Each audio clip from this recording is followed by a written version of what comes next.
What are the most common foods people eat that cause inflammation and disease? You might be surprised to learn that some so-called healthy foods could be silently harming your body. Chronic inflammation is linked to heart disease, diabetes, and even autoimmune disorders. In this video, Dr. Mindy Pelz reveals the hidden dangers lurking in everyday foods and explains why eliminating them from your diet is crucial for long-term health. Stay tuned to find out which foods you should avoid to protect yourself from inflammation and disease. Well, the chronic foods that people eat to cause chronic inflammation and disease is anything a man-made, human-made, both men and women. It is this ultra-processed, ultra-refined food is absolutely destroying the world right now. It's contributing to chronic inflammation and chronic disease. And you mix that with the packaging. There's a lot of discussion right now about microplastics being in everything and how harmful that is to our system. Just because food is allowed in your supermarket does not mean it's healthy. This is the sad reality. So if you want to avoid the chronic diseases and the chronic inflammations, we have to get back to the simplicity of food. And the simplicity of food, again, is everything that I've been talking about here, which is eat the food that nature provided, not the food that you found in a lab or was created in a lab. So there's gonna be like a cracker. A cracker had to be created in a lab or in a warehouse is what I was gonna say, but that sounds so dirty. But in some kind of man-made environment. So what if I pick an apple off a tree, like nature made that. Whereas if I grab a bag of crackers, there was a human that had to put all those ingredients together. So let's lean into nature's food and get away from the human-made food. And with that, I'm going to really encourage you to learn how to read a label. This is why I did a whole section on it in Eat Like a Girl. But if you want inflammation to come down, you got to get away from the ultra-processed foods. You got to get away from the toxins that are in our food. It's gotten complicated, I know, but that's how important it is when we're looking at food through this lens. Just because they put it all in the supermarket and we call it all food doesn't mean it's all food, all medicine for your body. Nature made medicine for your body.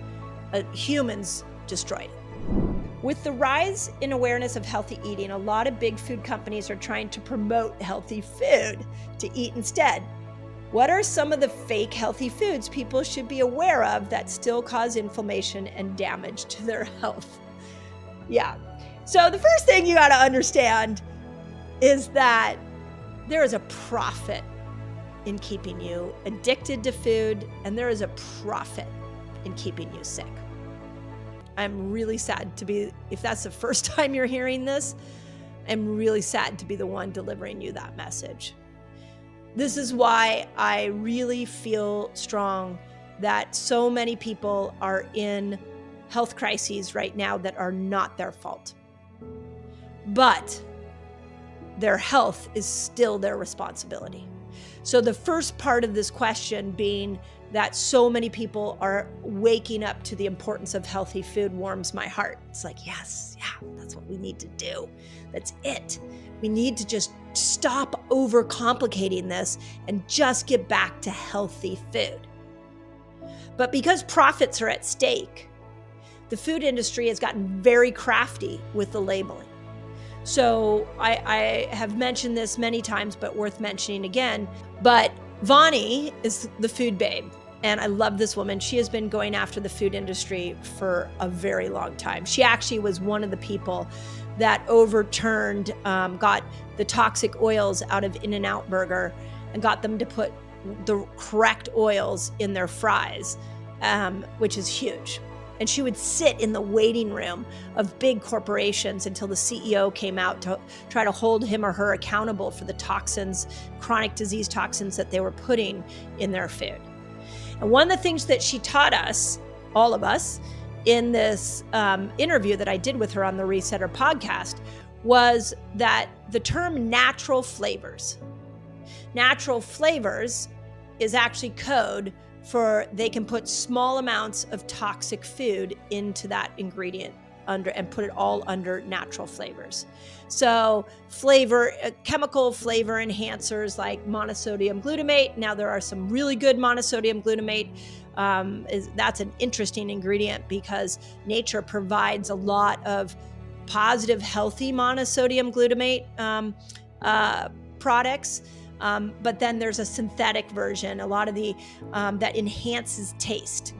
So something really interesting that I'll share with you that might help you understand the food industry. So my son right now is training, my 22-year-old son is training to be a chef. And we have been geeking out on the taste profile of the tongue together. And he was sharing with me from a chef's perspective that umami is a taste that allows more parts of your tongue to be stimulated. Now, when I heard that, I was like, well, I wonder if more parts of your tongue are stimulated, does that mean then that you get a bigger dopamine response? Or does that mean that you stimulate parts of more neurotransmitters get stimulated in that, and maybe more brain centers get stimulated in that when the brain actually gets more stimulation from our foods? And so he had me thinking, so I started to go and look at some of these chemicals that they put in our food, like monosodium glutamate, like the synthetic version. And what I found out is absolutely the food industry knows this.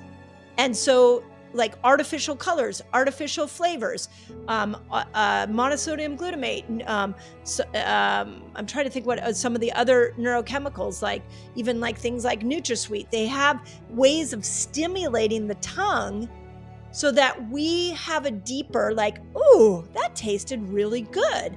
I want more of that.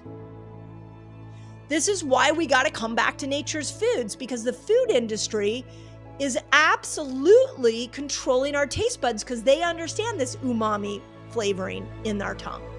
And they understand that when they can get like sweet and sour, those tastes are on the outside of your tongue and on your tip of your tongue.